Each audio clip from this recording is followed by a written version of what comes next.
Voilà, le cours d'aujourd'hui va être sur Ahavat Israël, l'amour du prochain. Alors, dans Rabbi Akiva, il a dit Ve'afta le'reacha kamocha. Et dans la Torah, c'est écrit Ki karov elecha adavar me'od la'asoto. Ça, c'est écrit dans le Sefer Dvarim,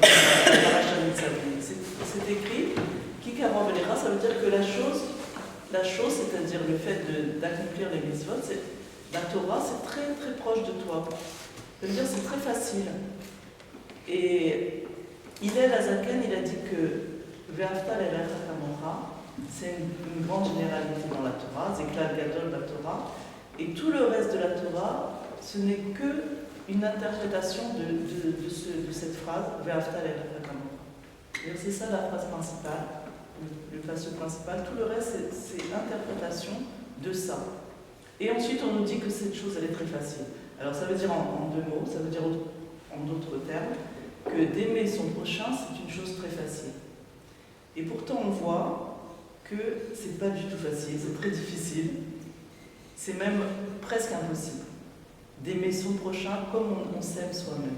Pourquoi c'est presque impossible? Parce qu'un bébé à partir du moment dès qu'il naît, il naît et il grandit avec l'amour de soi, l'amour de lui-même. Un enfant, il est complètement concentré sur lui-même. Et c'est-à-dire sur son ego, parce qu'un enfant, jusqu'à l'âge de la bar mitzvah, il n'a que son âme animale. Donc il est entièrement pris avec les forces de cette âme animale qui est concentrée sur elle-même, sur son moi du ego.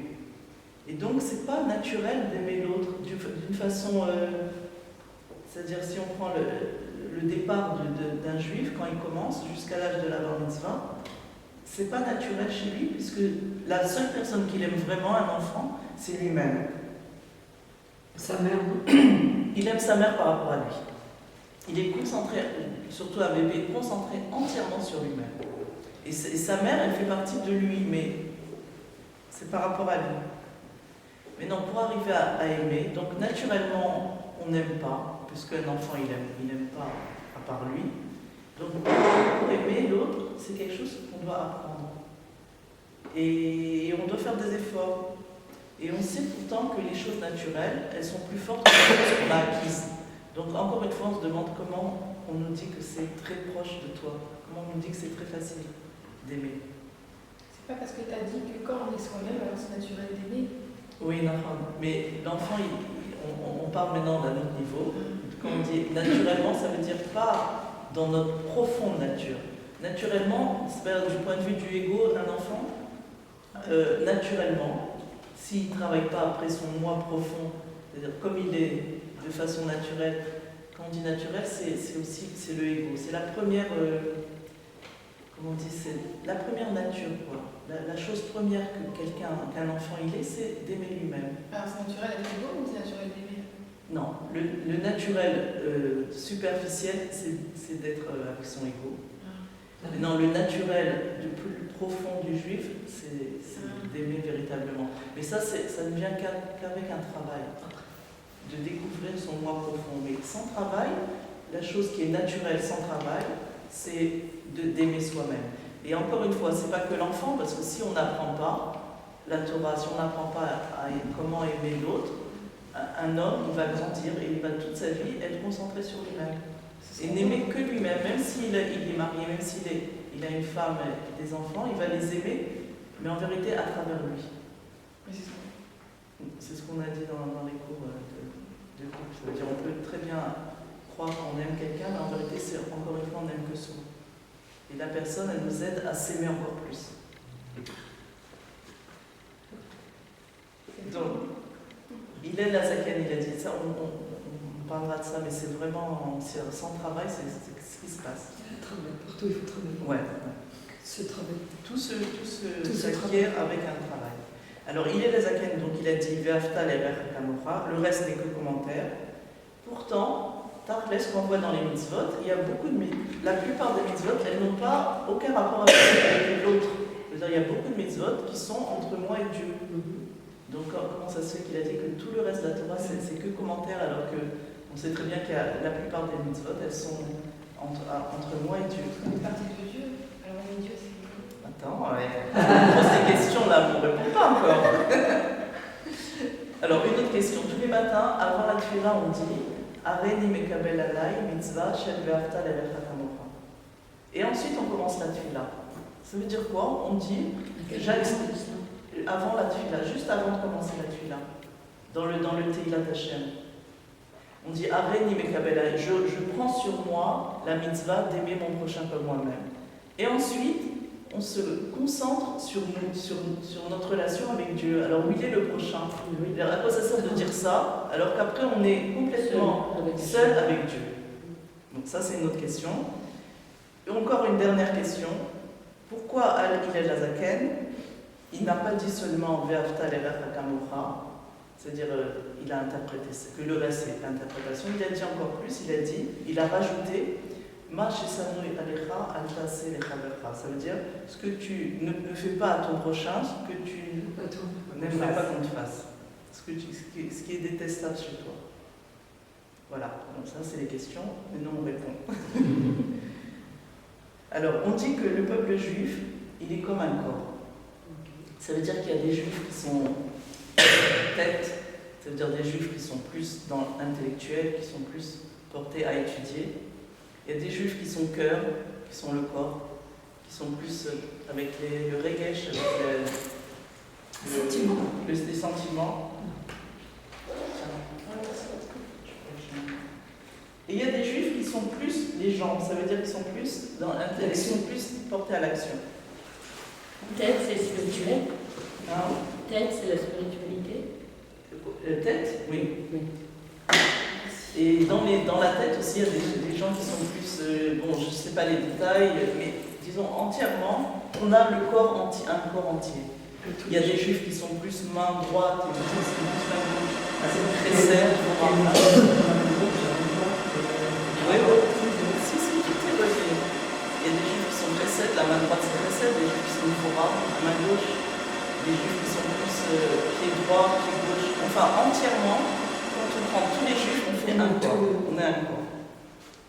Mais non. C'est quoi les pieds Le pied droit, c'est Netzar, les juifs qui vont avec la victoire, qui sont. Le droit Netzar, ouais. Et le gauche, c'est Od. Je ne sais pas tellement comment les détails, mais c'est comme ça, c'est par rapport au corps humain. Parce qu'on a un grand corps. Alors, maintenant, quand on dit qu'un juif, il est plus main droite, c'est-à-dire même la main, c'est pas le corps, elle fait partie du corps. Elle n'est pas le corps. C'est-à-dire que chaque partie du corps, c'est une partie, c'est pas le corps entier. C'est seulement quand on est tous que ça fait un corps. Maintenant, le Tzemar Tzedek, il explique une chose extraordinaire.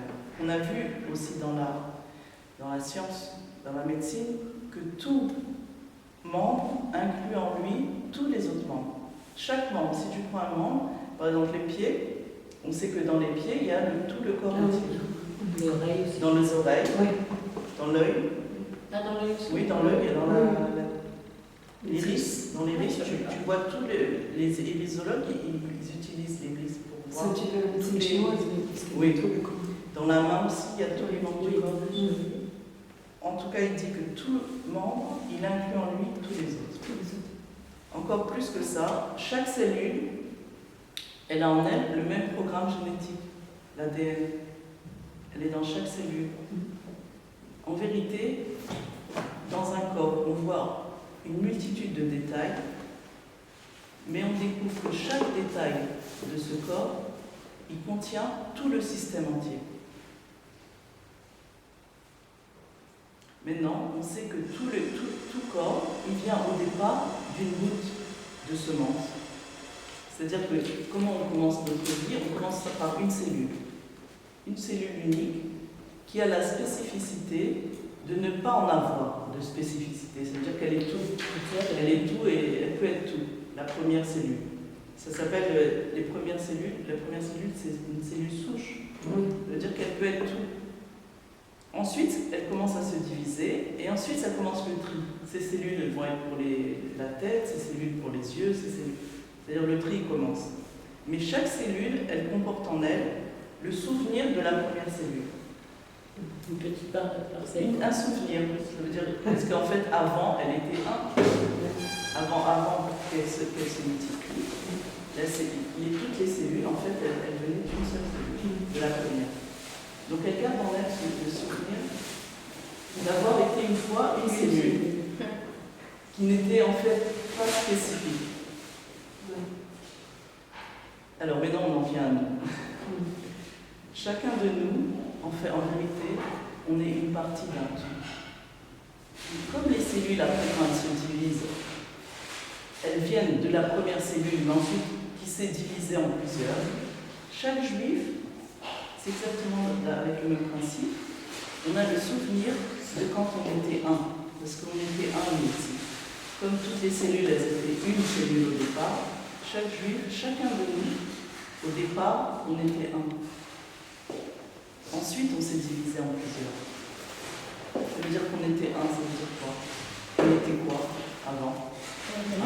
avant la création du monde, avant de descendre dans le corps. Une âme. On était Dieu, on était exactement. On a l'air comme ça tous différents, on a l'air de... C'est-à-dire on n'a pas l'air d'être une seule chose, mais en vérité on est tous reliés les uns avec les autres par des fils invisibles qui nous relient chacun de nous. Parce qu'en vérité on est un seul corps. Même après les divisions, on reste quand même un seul corps. Tout le peuple juif. Ça peut dessin animé pour les enfants. Ça représente. J'ai vu déjà des petits dessins animés avec des petits bonhommes qui représentent la mère du corps. Ah oui. L'homme et la fille, je sais pas. Et ça représente la réalité, ce que j'ai dit comme ça. C'est ça. Mais avec les cellules, on arrive à s'imaginer. C'est une très belle image pour voir qu'en fait, si on est vraiment. Les petits bonhommes. Et on est relié des uns à chaque sens. On est relié, et pas seulement.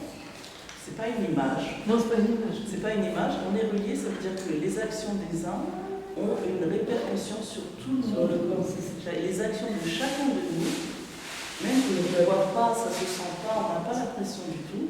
Chacun de nous a une répercussion sur tout le monde. Si, quand il y a quelqu'un Sur le corps, exactement. Quand par exemple ta main elle se démarque, tout le corps est voilà. Quand on doit exprimer, tout le corps est ressent ça.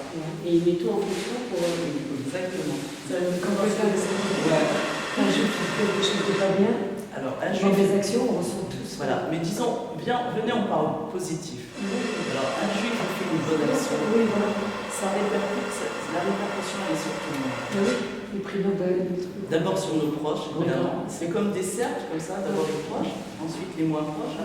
Mais tout le monde, à la fin, tout le monde, même un juif qui est très très loin, il a une petite répercussion sur ma bonne action. Alors, évidemment, de l'autre côté aussi, mais comme on dit que le bien, il a beaucoup plus de force que le mal, donc on pense au bien. C'est pour ça que des fois, nous avons des choses bien sans que rien. Exactement. Ouais, voilà. Des fois, on ne sait pas pourquoi on a un élan de tchouva, ou un élan d'envie d'étudier, et en fait, dans le titre, parce qu'un autre juif, il s'est plongé encore plus dans l'étude, et ce juif, il nous a donné son énergie d'étude et de son énergie de bonnes choses, de bonnes actions. Qui est des fois très loin. Qui peut être très loin. Qui peut être très proche aussi. Enfin, surtout. C'est-à-dire, plus c'est fort chez nous, plus la personne elle est proche de notre, elle fait partie de notre monde. Donc disons, on a beaucoup de responsabilités. Je te garantis. Mais non, pourquoi on reste 9 mois dans le ventre de la mère? Parce que la mère, c'est la bina. La Chorma, c'est le père, la mère, c'est la bina. À partir de la bina jusqu'à la malchut, la dernière sphira, il y a 9 sphirotes. Et l'embryon, il passe tout simplement chaque mois dans une sphira. À partir de la bina, après il passe à date, après chesed, vora, tiferet, netzach, od yesod, malchut. Il passe dans toutes les... Et malchut, ça y est, il est né. Il a terminé son séjour dans toutes les cellules. On a une image là. Alors maintenant, pourquoi qu'est-ce qui se passe dans la Chorma, puisqu'il commence par la Bina? Alors, la Chorma, vous savez qu'il y a 4 mondes. Atzilut, Bria, Yetzira, Atzia. Le monde de Atzilut, c'est le monde le plus haut où il n'y a pas le sentiment d'exister. Pourtant, notre âme, elle est dans Atzilut, elle passe dans Atzilut, ensuite elle descend, vers là, c'est le Rav Korda qui avait dit ça une fois, que là où elle est le plus longtemps, c'est de là-bas, c'est-à-dire son l'âme, elle fait partie de ce monde-là. C'est-à-dire il y a des âmes qui sont de Bria, par exemple. En vérité, elles passent par tous les mondes, mais là-bas, elles s'arrêtent plus longtemps. Parce que c'est une âme de... Oui, plus longtemps que dans les autres mondes, parce que c'est là, elle vient de ce monde-là. On dit qu'une âme de Asiya, une âme de Bria, il a dit qu'une âme de Yetzira, c'est une âme... Après, c'est quelqu'un qui aime faire de la peinture, qui est très Yetzirati, créateur. Donc on sait que c'est une âme de Yetzira. Et il peut y avoir qui sont très dans l'action. Et spirituel aussi. Oui, on a tous les 4. On est plus portés dans un domaine. Des gens qui aiment toujours être dans l'action. Et les gens de la Sia, les âmes de la Sia. Il y a des âmes des 4 mondes. Donc, dans la Chorma, la plus grande, la première sphira du monde le plus haut, là-bas, le ressenti de l'âme, elle ne ressent pas du tout qu'elle est séparée de Dieu. Et là-bas, dans ce monde-là, c'est là-bas qu'on est un. On est un vraiment. Toutes les âmes. Donc c'est à partir de la Bina que ça commence à se... Après le souvenir comme... Oui, voilà, exactement. De la Chorma. Donc après, c'est à partir de la Bina qu'on commence à être séparés. Mais dans la Chorma de Hatzilut, on est un vraiment. On est vraiment un. Ensuite, c'est pas, par exemple, si on prend une chose, par exemple un gâteau, et ensuite on les fait. Voilà. Toutes ces miettes, en vérité, avant, elles étaient une seule chose. Elles n'ont pas changé avant ou après. C'est seulement dans la façon dont elles ont changé. Mais si on regroupe toutes ces miettes-là, on reforme le gâteau. La même chose qu'il y avait avant. Et c'est comme ça qu'on doit se considérer tout le peuple juif. Qu'il n'y a pas de différence entre avant et après. Comme on était avant, on est resté la même chose. Seulement maintenant, on a changé de forme. C'est-à-dire avant, on était tous les uns, ensuite on s'est éparpillés. C'est comme ça le peuple juif. C'est très important d'avoir cette image pour apprendre à aimer l'autre. Qu'en vérité, l'autre c'est moi, c'est la même chose. On était avant un. Et cette chose-là, on a le souvenir, mais le souvenir, il n'est pas très conscient. Mais dans nous, dans notre être, on a ce souvenir d'avoir un jour été un. Un seul corps, une seule âme, tous ensemble. Alors l'affinité envers une personne, comment ça se fait Parce que parfois on a plus d'affinité avec quelqu'un et...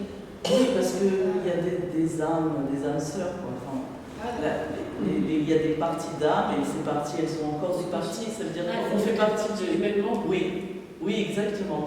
Ça veut dire par exemple, il y a des âmes et ces âmes ensuite, elles ont plein d'autres d'âmes. Elles descendent dans plein de corps. Mais on reconnaît qu'on fait partie de la même âme. Il y a des âmes en principales comme ça. Il y a d'abord le grand qui est entier. Ensuite, il y a des âmes principales. Et de ces principales, il sort encore des autres âmes. Et ça va en... C'est hiérarchique. On est nombreux dans le peuple juif. Donc quand on fait partie de la même... C'est pour ça qu'on dit une âme sœur. Ça veut dire qu'on fait la même partie d'âme. Donc on se reconnaît, on a l'impression d'avoir toujours connu cette personne. Et c'est ça les affinités. On est plus proche mais parce que ça, on le sent, on ne sent pas tellement qu'on fait tous partie de la même âme. Ça, on le sent moins. Il y a des âmes qu'on sent plus, mais il y a des âmes qu'on sent beaucoup moins. Des gens on sent quand on s'unit, quand il y a par exemple... Ah oui. Là, on ressent une union. Il y a un problème dans le monde, dans le peuple juif. Tout d'un coup, on sent cette unité. C'est comme si ça se réveillait de nouveau. Oui, c'est vrai. Alors, donc, qu'est-ce qui découle de tout ça, de ce qu'on vient de dire? Qu'en vérité, chacun de nous, comme on a dit que chaque partie du corps, elle inclut en lui tout le corps, comme le pied, la main, les oreilles, chacun de nous, il inclut en lui tous les autres juifs. De façon minime, il inclut en lui tout le monde. De la même façon que chaque membre, il inclut en lui tous les autres membres. Chacun de nous inclut en lui, c'est-à-dire en moi, j'ai une petite partie de Rivka, une petite partie de j'ai une petite partie de chacun de nous, elle est en nous. C'est pour ça qu'on est tous à Revim Zelazé. On est tous liés. Ouais. Et de chacun de nous, il va dégager une influence sur tout l'entourage. Maintenant, on vient tous, maintenant il y a une âme qui est une âme clalite. C'est une âme qui inclut toutes les autres âmes, mais dans un corps. Dans chaque génération, il y a un comme ça qui inclut dans son âme l'âme de tout le monde. Le Moshe Rabbeinu. Moshe Rabbeinu, il y a un Moshe Rabbeinu de chaque génération. C'est un comme Moshe Rabbeinu qui inclut tous les autres. C'est vrai qu'on peut arriver à comprendre le sens. Alors, maintenant, celui qui est de notre génération, le Moshe Rabbeinu de la génération, c'est le Rabbi. Son âme, elle inclut en nous, elle inclut en lui tous les âmes de tout le monde. Et c'est pour ça qu'on l'appelle le Rabbi. Même s'il est plus lent.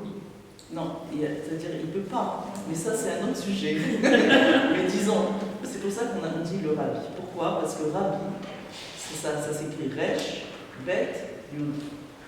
Rosh, Bnei Israël. Rosh, Bnei Israël. Rabbi, Rosh, Bnei Israël. Ça veut dire quoi? Il est la roche, il est la tête de tout le monde. Ça, c'est un Rabbi. Un Rabbi, c'est... Non, Rabbi, c'est pas le Rabbi, c'est pas grave. Un Rabbi, on dit c'est le Rabbi. Voilà, le Rabbi, c'est celui qui inclut en lui, c'est la tête de tous les autres. C'est pour ça que quand il dit fait ça, il sait que c'est exactement pour nous. Parce qu'il est dans lui. On a chacun un petit peu du Rabbi dans nous. Et c'est pour ça qu'il sait exactement ce qu'il faut faire avec chacun. J'ai pas dit. Ah bah oui, on peut comprendre. Moi ici, parce qu'il a inclus en lui tout le monde. Maintenant, on a compris. Et même maintenant, tu demandes avec votre Kodesh, encore ça continue. Il y a aucun changement. Tu demandes une question au Rabbi dans votre Kodesh, il sait exactement ce qui est le mieux pour toi. Et même si tu n'as pas la réponse, il y en a ça va qui disent qu'un jour ça ne me parle pas. Ça dépend. Mais il y a toujours la réponse. Maintenant, si on ne la comprend pas, ça ne veut pas dire que les choses ne vont pas changer de notre vie. Et très souvent, on reçoit la réponse de quelqu'un d'autre.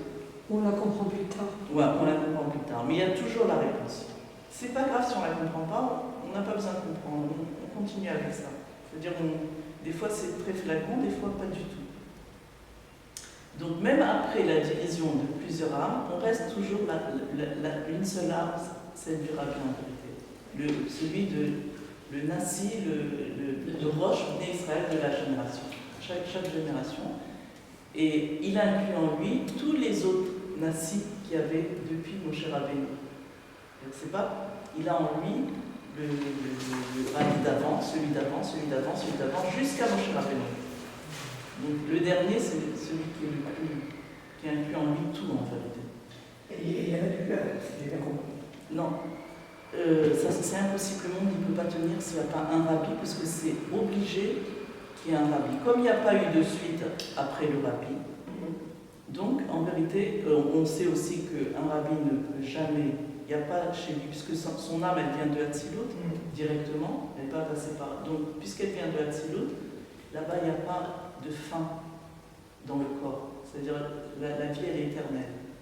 Donc on ne peut pas dire que, mais ça c'est un autre cours, mais on ne peut pas dire qu'il n'y a plus de rabbi, parce que c'est impossible de dire ça, le monde ne peut pas tenir puisqu'on est tous inclus dans lui.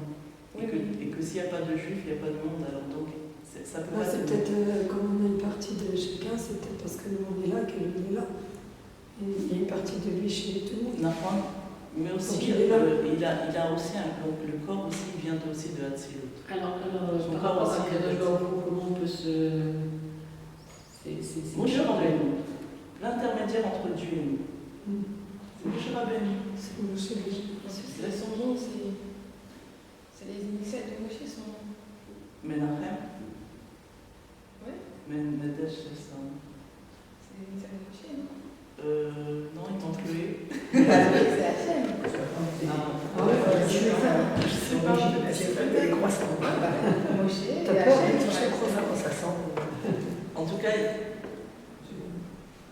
cas, c'est. Bon, je ne sais pas si c'est moche, les médecines initiales que moche. Ça se peut, c'est très beau. Non, ça veut dire qu'il est là parce qu'il est une partie dans chacun. Ouais. C'est ça qu'on veut dire.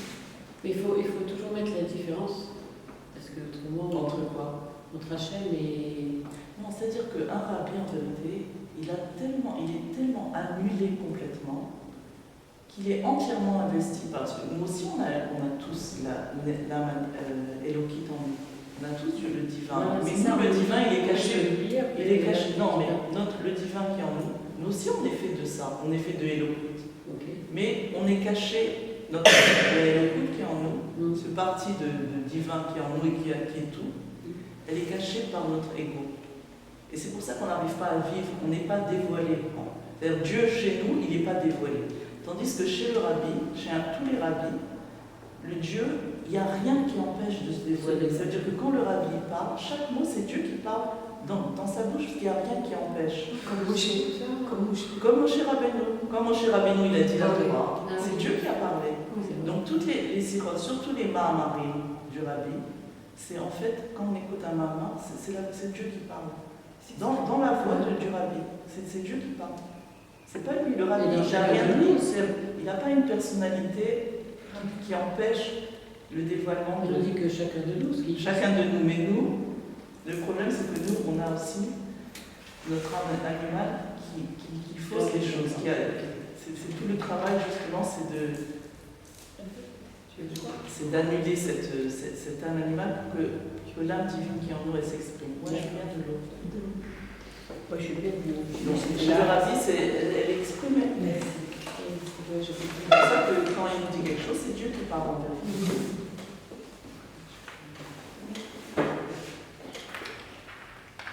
C'est pour ça que quand on est devant, moi j'ai pas eu le rabbi, mais on m'a raconté que quand on est devant le rabbi, les gens ils étaient complètement mis à nu, c'est-à-dire ils étaient complètement éblouis parce que c'est vraiment être devant la écoute, vraiment la écoute. On perdait la parole. Non, c'est comme tu es devant Dieu. Dieu, parce qu'il n'y a rien qui cache Dieu. Comme chez nous, on cache Dieu qui est en nous, le rabbi ne cache pas Dieu qui est en nous. Donc tout est dévoilé. Donc tu vois ça, tu ne peux pas résister. Mais quand il arrive, il est devant Dieu. Non, c'est-à-dire Dieu en nous, il n'est pas dévoilé. Ah, Il est en nous. Il n'a jamais eu il a toujours été en nous et il est en nous, même maintenant en ce moment. Mais comme on a le ego qui cache, c'est-à-dire on a une clipa, la clipa qui cache ce qu'il y a dedans. Même que maintenant on a dit qu'il n'y a plus de Oui, clipa, on a dit oui, mais dans notre conscience c'est pas encore comme ça, donc ça continue, on a dit que c'est l'habitude. Mais non, il n'y a plus ça, mais on continue à être comme à le vivre. On continue à être en galoute intérieure. Mais en vérité, on pourrait déjà vivre Dieu déjà. la Géoula. La Géoula, c'est ça. C'est quoi la Géoula? C'est que Dieu, il est Gaoul. Dévoilé. Il est délivré.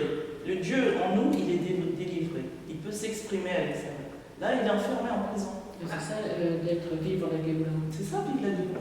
Géoula, ça veut dire se libérer. Qui c'est qui va se libérer? C'est Dieu. C'est à travers C'est Dieu qui va se libérer en nous. Et ensuite, il va s'exprimer à travers nous. Mais chacun d'après sa personnalité. Mais c'est Dieu qui va s'exprimer.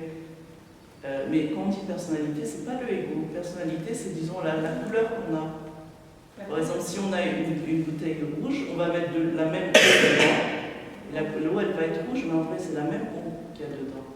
Chacun d'après comment il est, Dieu il va s'exprimer d'une autre façon. On va rester avec l'autre. On ne va pas tous être identiques. Il n'y en a pas un qui est pareil. Avec des personnalités. C'est ça. C'est-à-dire notre couleur, notre façon d'être. C'est pas le ego. C'est pas nos habitudes de galoute qui vont. Ça va plus être. Ça. Et puis, Voilà. Il n'y a plus et ça va être comme ça. vous s'habituez à la Géoula. À un monde parfait, le mal va partir. C'est pour ça que hier j'étais à une Vadout et le Rav qui a parlé, qui a dit, il s'appelle Filman, il vient de très loin, je ne sais plus de quel. Marseille? Non, en Israël. Un Rosh Yeshiva de je ne sais plus, à Chabad, je sais plus. Bon, il a dit que on est la dernière génération de Galout et la première de Géoula. Et le rabbi, il a bien dit cette phrase, il a dit la dernière de Galout, et la première de Géoula. Il aurait pu dire on est la dernière de Galoute, c'est tout. Pourquoi pourquoi ils ont rajouté on est la première Quand on est la dernière de quelque chose, c'est C'est qu'on une répétition. On est la dernière. Bien, on termine la dernière. On ne peut pas commencer. Mais là, il a dit qu'on est en même temps. Ah, Vous vous d'accord. rappelez, on avait dit que pour unir deux morceaux de tissu, il faut qu'il y ait une. C'est super. Un sur l'autre. Donc on est cette génération où on est la dernière de quelque chose et on est la première. Mais on est une génération où on est en même temps les deux. C'est pour ça que c'est difficile. C'est ça qu'il y avait le boulevard. Et qu'est-ce qui se passe? C'est quoi la galoute? La galoute, c'est la restriction, c'est le mal, c'est le fait d'être étouffé, c'est le fait d'être limité, d'être dans l'attitude aussi, d'être restreint, d'être petit. T'as dit l'autre fois l'habitude. Ouais, mais la galoute, quand on dit galoute, c'est quoi? C'est le fait d'être restreint en soi, d'avoir un esprit. On ne veut pas bouger de ça. Oui, on est mal, on est étriqué, voilà, un esprit étriqué. Tout ça, c'est la galoute, c'est le mal aussi, c'est la kippa. Et la Géoula, c'est tout le contraire. La Géoula, c'est la liberté, le fait d'être grand d'esprit. Voir loin. Voir loin, c'est le bien, c'est voir le bien qu'il y a partout. Donc ça, on est en train de vivre en même temps ça et en même temps ça.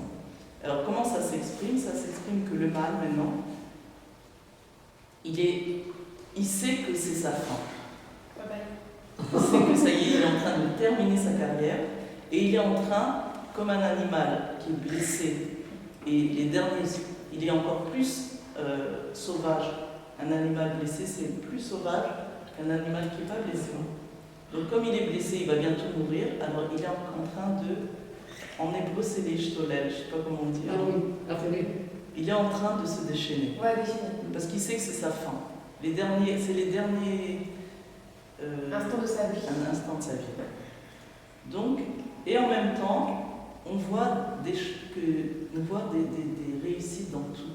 Ça veut dire qu'en même temps, il y a le sujet de la Géoula qui est là. Il y a tout. Alors, en même temps, le mal, il est déchaîné dans le monde. On voit les Daesh et tout ça qui sont en train de faire une révolution partout. Tout le monde ils sont vraiment déchaînés dans le monde entier. Parce qu'ils vont mourir bientôt. Parce qu'ils savent que c'est leur C'est la fin Ils vont bientôt. mourir, donc ils sont déchaînés. Et d'un autre côté, on voit des choses extraordinaires qui se passent. Comme Des réussites, des yeshivot qui s'ouvrent, des choses de Géoula qui sont en train de se passer. Et même dans notre vie à nous, on fait quelque chose et on voit que ça réussit.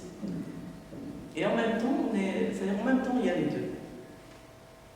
Et pourquoi on a dit ça? Je sais pas. On écoute. Le premier, le dernier. Ouais, on parlait du mal. Oui. Oui, Alors maintenant, quand on veut signer, on veut vivre Dieu, on ne peut pas le vivre si on n'est pas unis entre nous. Pourquoi? Parce que si par exemple on veut clouer une planche au mur, il faut que le mur il soit droit et il faut que la planche elle soit droite. Sinon, si on a un qui n'est pas droit, on ne peut pas clouer la planche au mur, si le mur il n'est pas droit ou la planche. Il faut que les deux soient droits. Bon, maintenant, Dieu en nous, c'est sûr qu'il est droit. Dieu, il est droit. Maintenant, si nous, on n'aime pas quelqu'un, on n'est pas unis entre nous, on ne peut pas être collés. On ne peut pas être, c'est-à-dire on ne peut pas vivre cette chose-là. Si on a la différence. Si on a un qui Non, dort. pas la différence. C'est de détester ou bien de ne pas aimer quelqu'un. Ah, voilà. Parce que Dieu, il est un, mais nous en n'aimant pas les autres, on devient tout d'un coup, on devient plusieurs. Parce que ça veut dire quoi être un? Ça veut dire reconnaître, quand on aime chacun, c'est là qu'on est un. On reconnaît qu'en fait, on est une seule chose. Okay. Parce qu'en vrai, nous, Et si on n'aime pas, on est plusieurs. Si on est plusieurs, parce que tout d'un coup, on fait une différence entre toi et moi. Si je ne faisais pas de différence entre toi et moi, si je savais que toi c'est moi et moi je suis toi, je ne peux pas ne pas aimer cette personne, parce qu'on s'aime. On s'aime. Si on n'aime pas une personne, c'est qu'on ressent qu'elle est en dehors de nous, qu'elle est séparée de nous, qu'elle ne fait pas partie de nous. Est-ce que tu peux ne pas aimer On enlève le lien qu'il y a. Voilà. Est-ce que tu peux ne pas aimer ta main droite, par exemple? Il y a une main que tu n'aimes pas. Il y a un pied que j'aime pas. C'est impossible. C'est pas possible. On aime tous son corps, on ne peut rien lui arriver au corps. Un petit doigt, un petit. Alors, on peut dire à la personne je t'aime comme ma main droite. Je rigole. Merci. ça. Oui, mais il faut pas chacun avoir des sens aux humains. Parce qu'à chaque fois, il faut pas penser aux autres comment ils doivent être. Si. Non, il faut penser à soi. Qu'est-ce qu'elle a dit? Ça, c'est valable. Ah, merci. Quand Si, on est comme ça. Mais. Mais malheureusement, tout le monde n'est pas comme ça. Alors, il faut commencer par. T'as essayé? Parce que si nous, on le vit, cette chose, et ben, à l'extérieur, ça va être. Et l'indifférence, est-ce que ça suffit, par exemple? J'ai essayé. Parce que La personne en face, elle n'aimait pas quelqu'un, elle a pas. Moi, je lui dis, mais c'est Est-ce toi que- l'autre personne. Ah oui. Elle a rigolé. Ouais, on n'est pas ouais. obligé Petit à d'aimer, mais petit, si on est indifférent sans dire du mal, sans faire du mal. Indifférent. Oui, est-ce que c'est valable aussi? Ça veut dire, tu n'as pas envie de spécialement de t'approcher d'elle, mais Il y a des tu lui dis limites. rien, tu lui fais pas du mal, tu parles pas du mal d'elle, rien. Est-ce que c'est bon? Mais dans ton cœur, est-ce que tu l'aimes? Non, non, pas spécialement. Non, on ne parle pas seulement de ne pas tuer une personne ou de ne pas lui faire du mal. Ça, c'est quand Oui, même. mais il t'as faut- pas envie d'aimer tout le monde, tu Non, peux tu n'es pas obligé de fréquenter tout le monde. Ah, Mais aimer, oui, on doit aimer. C'est-à-dire, on doit arriver à ça. Parce que c'est comme c'est ridicule de ne pas aimer un membre de notre corps. Si on pense comme ça, alors c'est beaucoup plus facile pour aimer l'autre. C'est ridicule de ne pas aimer une personne. Elle fait partie de toi. En fait, il faudrait faire un schéma. Donc, faut pas créer un sentiment. mais quelqu'un qui Donc, c'est après quand tu médites. Comment un sentiment il vient après avoir médité. C'est pour ça que quand on dit Shema Israël, c'est un moment où on doit méditer sur la grandeur de Dieu. Shema Israël, Hashem Elokeinu, Hashem Echad. On doit méditer sur la grandeur de Dieu, sur la bonté de Dieu. Et le premier mot qui vient après, dans le Shema, c'est quoi? Comment ça commence le Shema? Ve'afta. Ça veut dire une fois qu'on a médité, tout d'un coup le sentiment d'amour il vient. Ve'afta. C'est le Shema, il y a écrit, tu as aimé. Ah, c'est pour ça, quand on pense du bien sur l'autre, après, Voilà, tu as fait. exactement. D'où il vient le sentiment d'amour? Il vient de la méditation. Parce que sinon, il ne vient pas. C'est un travail de ressentir l'amour. On avait dit que l'amour, c'est une lumière. Il faut faire des kélim. Les kélim, c'est quoi? C'est dans la pensée.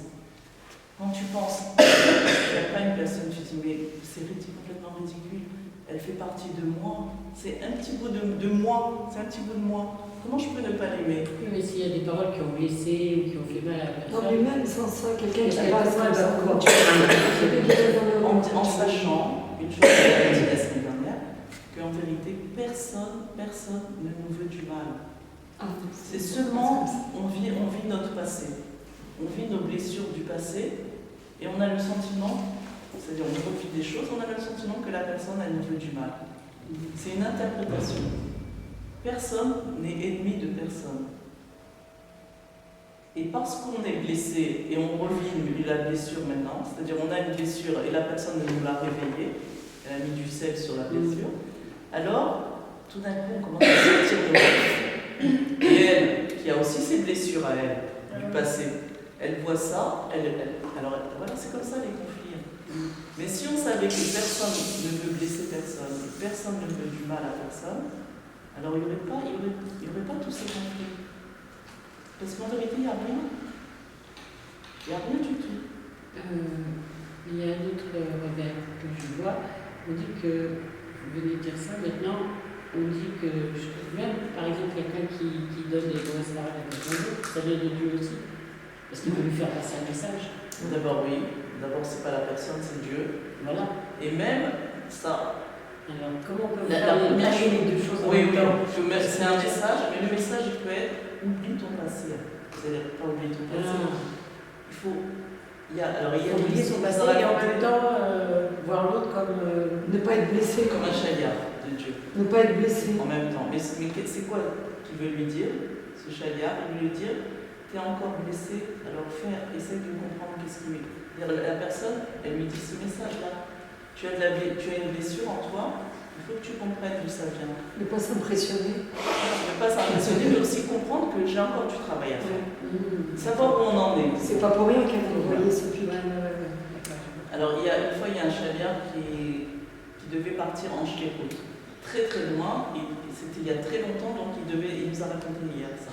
Et il devait traverser tout l'Atlantique en bateau. Donc c'était des heures, des jours de voyage. Et avant de partir, il a dit qu'il veut demander au rabbi une bracha. Il est parti, il lui a dit voilà, je vais en route en Australie, je crois. Il devait traverser l'océan, ouais. Et il a demandé une bracha. Alors le rabbi lui a dit mais c'est pas ce rabbi, c'est le rabbi d'avant. Hein? Le Rayat. Yosef Yitzhak. Alors il lui a dit c'est beaucoup d'heures c'est beaucoup de jours de voyage. Qu'est-ce que tu vas faire pendant tous ces jours-là de voyage quand tu traverses l'Atlantique? Il lui a dit je sais pas. Parce qu'il est venu parce qu'il avait beaucoup de doutes. Est-ce que je vais réussir?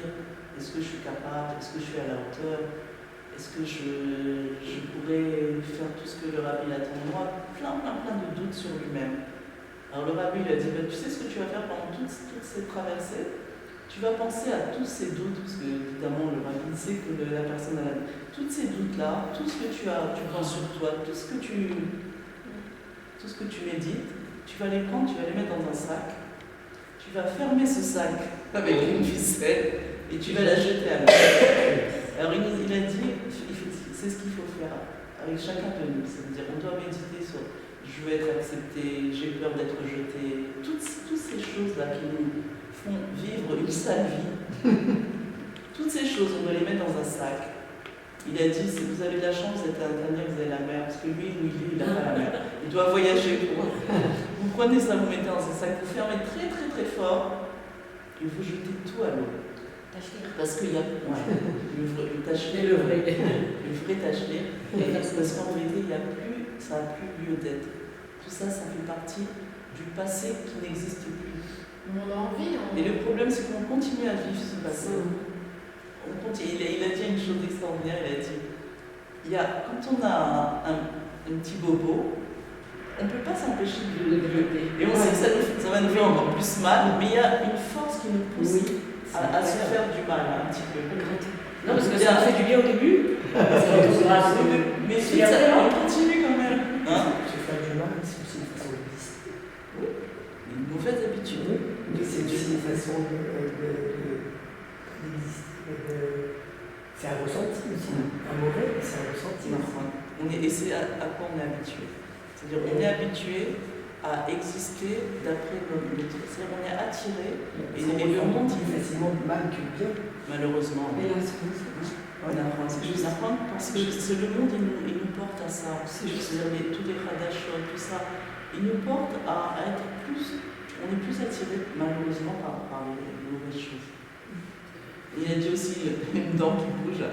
Ça fait mal, mais l'enfant il continue à la bouger. Même on est attiré par se faire du mal. C'est comme si ça nous procure parce que la sécurité. Le mal, c'est un vrai ressenti. C'est de la peine. Oui. Le bien, la joie, non. On n'a pas dur à ressentir.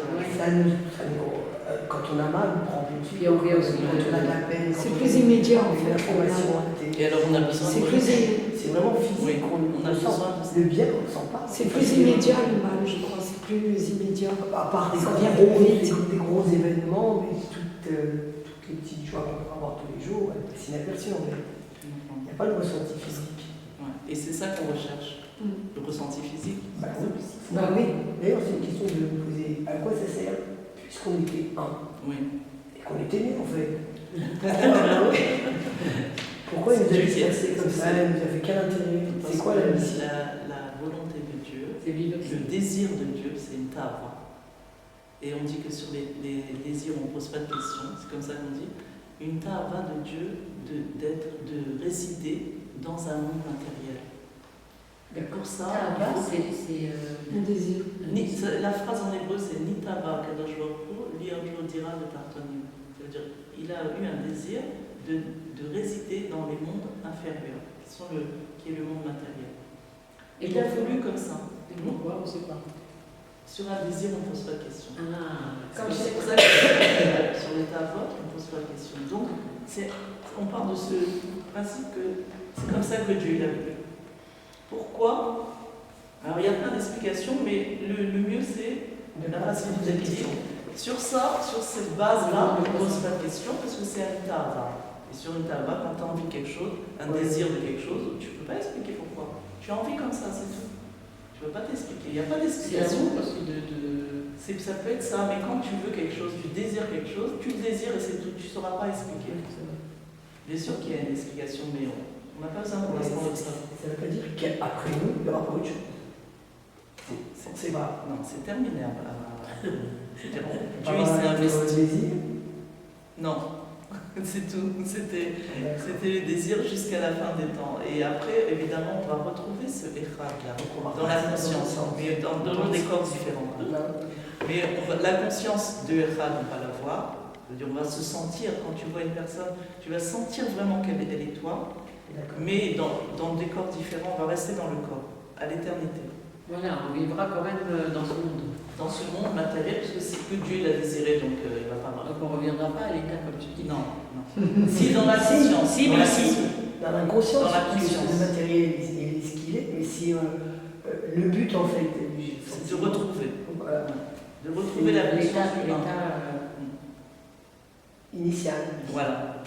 Mais dans des corps, parce que le monde matériel, Voilà. Dieu il a voulu qu'on soit dans le monde. Et pour ça, il a fallu passer toute la galoute Pour affiner le corps. pour raffiner le corps, qu'il soit capable de recevoir cette lumière. Et avec tous les guilgoulis qu'on a passés, on a raffiné, jusqu'à ce qu'on soit la dernière génération, maintenant la 7e, celle du Rabbi, donc c'est la dernière. On a, Dernière en fait, génération. c'est la dernière, mais c'est celle qui a le plus de travail à faire. Oui, mais c'est celle qui a tous les kélim de Nous, toutes les on a générations. profité de tout ce d'avant. Chacun de Voilà. nous. Ça, on dit que nous, on a juste à. Ouais, on a une petite génération. On va profiter. Mais on est sur les épaules d'un géant. C'est comme un nain sur les épaules d'un géant. Alors, il dépasse le géant. Le truc, c'est qu'il est sur ses épaules. C'est pour ça qu'il le dépasse. Mais en vrai, il est petit.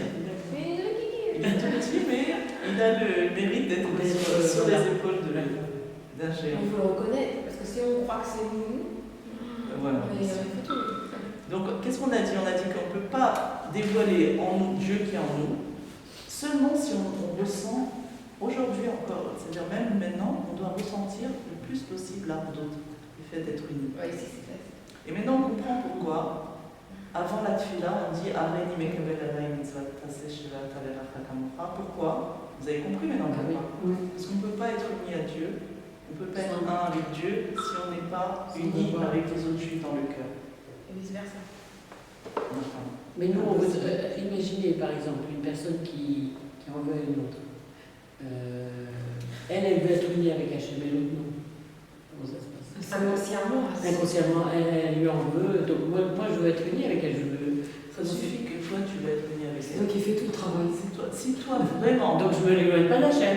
Non, tu fais Mais tout. elle, Non, si toi, vraiment, tu veux être uni à elle, comment tu pourras le savoir? C'est quand elle va être unie avec toi. mais si elle ne veut pas. Elle ne peut pas ne pas vouloir. Un jour, Si ça vient vraiment d'un endroit vrai en toi, que vraiment tu fais un travail de méditation et que tu l'aimes, Béhémet, l'autre, cette personne-là, ça va la changer. Obligé. Et comment tu sauras que tu es à un bon endroit chez toi? C'est quand l'autre, tout d'un coup, tu vas voir qu'elle n'a plus de rancune, elle n'a plus de. Elle va se rapprocher de toi et elle va te dire je sais pas qu'est-ce qui nous a appris. Chez ma sœur. On va s'éloigner l'un de l'autre. Et c'est là qu'on voit qu'on a fait vraiment le travail. Parce que tant qu'elle reste éloignée, ça veut dire que chez toi, c'est pas arrivé. C'est pas. Ok, c'est dire ça vient du manque. c'est toi qui fais tout le travail. C'est toujours de nous, c'est toujours à Parce partir qu'on est un à l'autre. Un peut faire le travail pour Oui, l'autre. voilà. Parce qu'on est unis.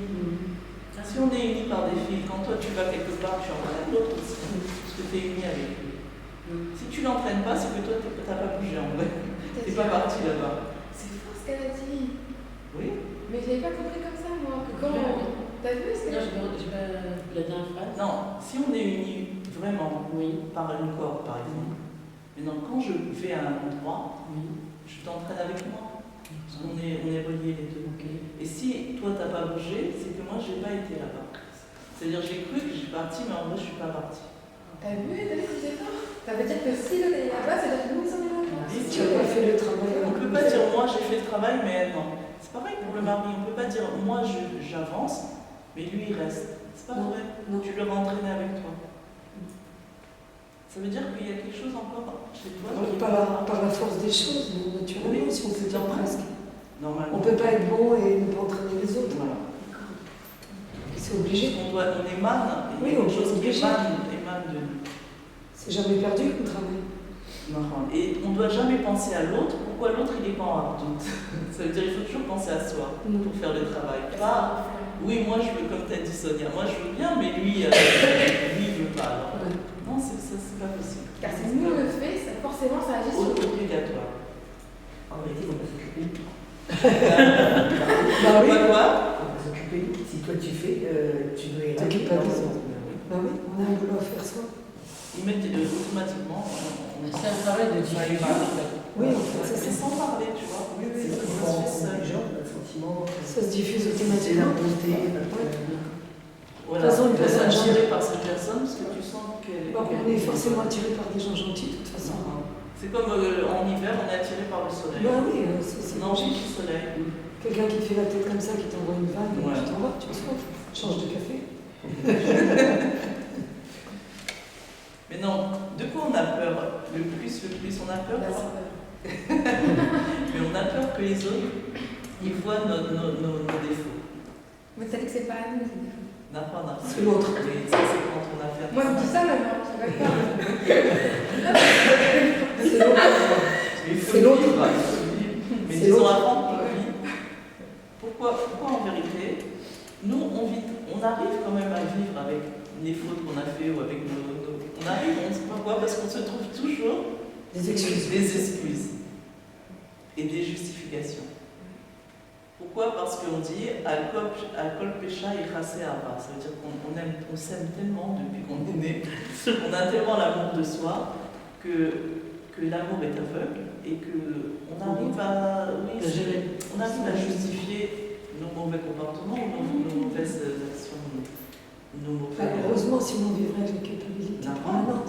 Heureusement. Oui, mais cette chose-là, c'est ce qu'il dit Hillel Azaken, il dit ce que tu marches ça nous à l'effra, ce que toi tu es, ne fais pas à l'autre.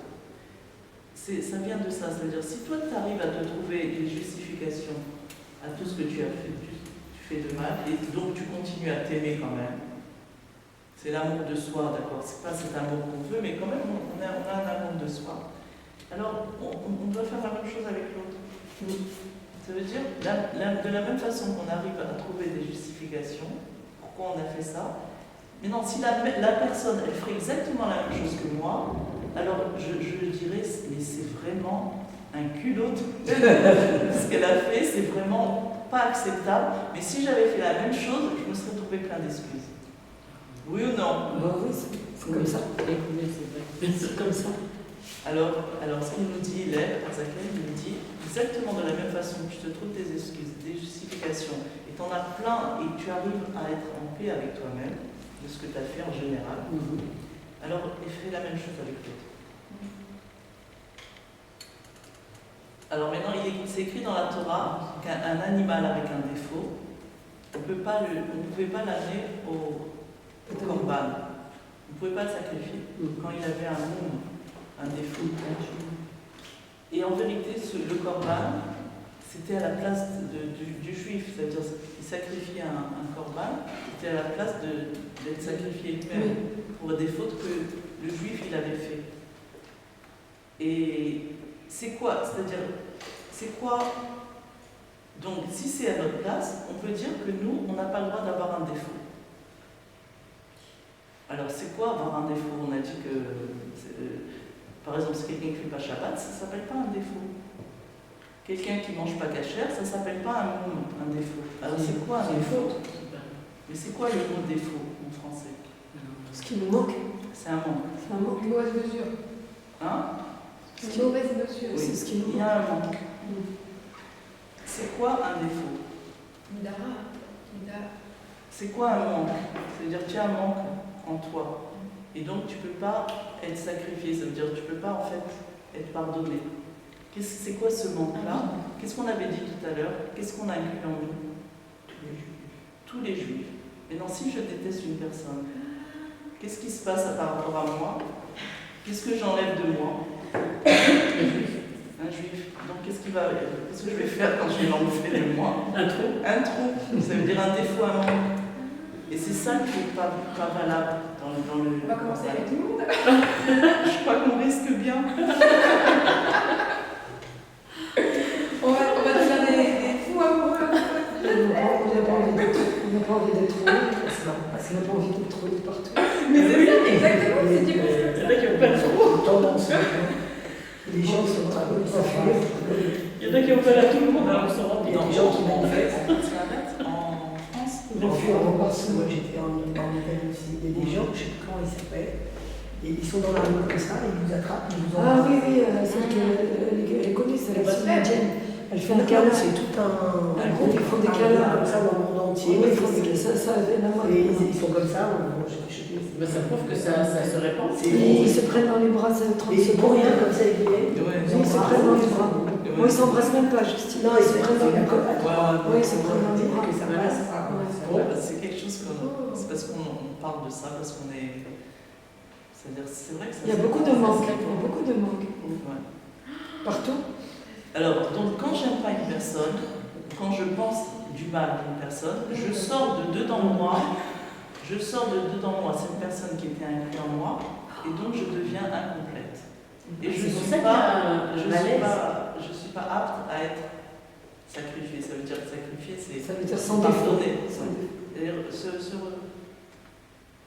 Et oui, donc il y a un malaise intérieur. Oui, alors, exactement. Comment ça se traduit par un malaise? On manque. Il y a un manque en nous. Le manque en nous, on croit que c'est quelque chose de matériel. En vérité, c'est parce qu'il y a une personne qui nous manque de l'intérieur de nous. Et cette personne, elle vient directement vers nous ou pas? Elle vient quoi? Et Rachel, il fait en sorte qu'on se rende compte, justement, pour qu'on retrouve ce lien.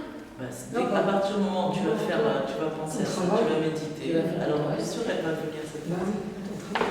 Elle va On a venir. dit tout à l'heure. Donc, comme Dieu n'accepte pas ce corban, donc il y a séparation, et donc il y a séparation, et donc je me sens en manque, je me sens mal en vérité, parce que quand on dit séparation de moi avec le Dieu qui est en moi, ça veut dire que je ne suis pas relié à moi-même.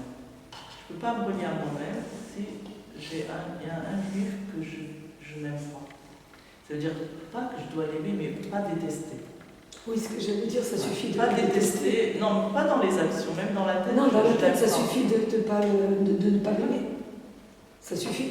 De ne pas le détester. Oui, voilà. Et après, évidemment, il faut Ça, arriver c'est à après l'aimer. autre chose. Il faut arriver à l'aimer. Est-ce que ça suffit de ne pas le détester? C'est le minimum. C'est le minimum, ça. De ne pas lui en vouloir, de ne pas. Donc, si on veut se rapprocher de Dieu, c'est-à-dire si on veut se rapprocher de nous-mêmes, on est obligé de faire le travail. Et ça, le travail, c'est que de méditer, hein, parce qu'on ne peut pas faire autre chose de tout ce qu'on vient de dire maintenant, qu'on est un seul corps, qu'on est reliés les uns avec les autres. On est obligé d'aimer les autres juifs. Si on ne peut pas aimer Dieu si on n'aime pas des juifs. Ça ne va pas ensemble. Ça veut dire que notre amour pour Dieu, il n'est pas réel. Maintenant, quand on dit qu'un juif, il est pro-palestinien, par exemple, comment on peut l'aimer? Tu dois, On a de la peine pour lui. arriver, exactement. De Tu la dois peine pour arriver lui. à faire en sorte de ressentir de la peine. De la peine pour lui. Mais c'est pas, de cet c'est pas éloignement. comment dirais-je, orgueilleux que d'avoir de la peine pour quelqu'un comme ça. Parce que Non. même de toi, pour toi, On tu fait peux la avoir de la peine. peine dans le galoute intérieur. Ah oui. Par exemple, quand tu te sens étriqué, ton esprit étriqué, tu dois avoir de la peine pour ta neshama qui est dedans, qui étouffe. Donc sa neshama, en vrai, tu as de la peine pour sa neshama. Sa neshama, elle est en train d'étouffer par ses idées tordues. Et donc tu as de la peine pour la Bien sûr qu'on a neshama, de la peine. qui est en train de souffrir le martyr. Quand tu vois un juif qui ne fait pas Torah mitzvot, qui ne mange pas cachère, Ça fait de la peine. tu t'imagines la neshama qui est en train d'endurer, elle étouffe, elle est étriquée, elle est en galoute. Donc la peine, tu dois avoir comme pour ta neshama qui étouffe aussi. Quand tu te sens étouffé, en vérité, c'est la neshama qui est étouffée. Quand tu te sens un mal-être, c'est la neshama qui est en train de souffrir. La même chose, tu dois avoir de la peine pour elle dedans. Tu dois avoir la même peine pour l'autre. C'est la même neshama, c'est la même chose. Mais elle est jamais satisfaite, on a l'impression qu'elle est jamais satisfaite. Elle sent pas bien, alors on fait ce qu'il faut pour qu'elle Tu sente parles bien. de qui? Elle est jamais. Elle est jamais satisfaite. Non, parce que le travail n'est pas terminé. Parce que Oui, le travail n'est pas fini. Il y a encore du temps. Parce que le travail n'est pas Il y a fini. encore du ego. Elle est encore. Il y a des clipotes encore. Et pourtant, on apprend maintenant qu'il n'y a plus des clipotes. Alors ça doit nous aider énormément à C'est ne une pas. image. Voilà. quand tu sais qu'en vérité c'est du papier, c'est pas réel, Il faut tout c'est exploser. pas réel, tu peux l'enlever facilement, ça aide énormément à se libérer. Parce que tu rentres pas dans le truc, je me sens coupable, je me sens. Toutes ces choses, tu les sens beaucoup moins parce que tu sais qu'en fait, c'est seulement une habitude. Elles n'existent pas vraiment maintenant, aujourd'hui. Toutes ces choses-là. Les choses qu'on a traînées avec nous pendant 50 ans, on doit savoir aujourd'hui qu'elles n'existent plus. On les traîne par habitude. Le sac de tout ce qu'on a eu avant, on continue à le traîner uniquement par habitude. Il est plus le sac, il est encore plus. Et on continue à les porter. Et il est lourd quand même sur nos épaules. Alors ce sac, le même sac là, À la poubelle et à l'eau. Ouais, hop, symboliquement on le jette dans l'eau. Et on se débarrasse et on commence à respirer. Parce qu'il n'y a plus besoin de ça. Il n'y a plus rien. Alors, Anne Noachen m'a enlevé notre sac. Anne Noachen m'a enlevé notre sac. Ouais, ça on peut demander ça. Oui. Ça c'est vraiment l'aide qu'on peut demander. Aide-nous à enlever notre sac. C'est la seule chose qu'il faut faire maintenant. C'est-à-dire aide-nous à l'habitude d'avoir ce sac. Parce qu'il n'est même plus. C'est même pas quelque chose de. Oui, imaginaire. Voilà, c'est fini pour aujourd'hui. On dit qu'on a fait. Ouais, complètement.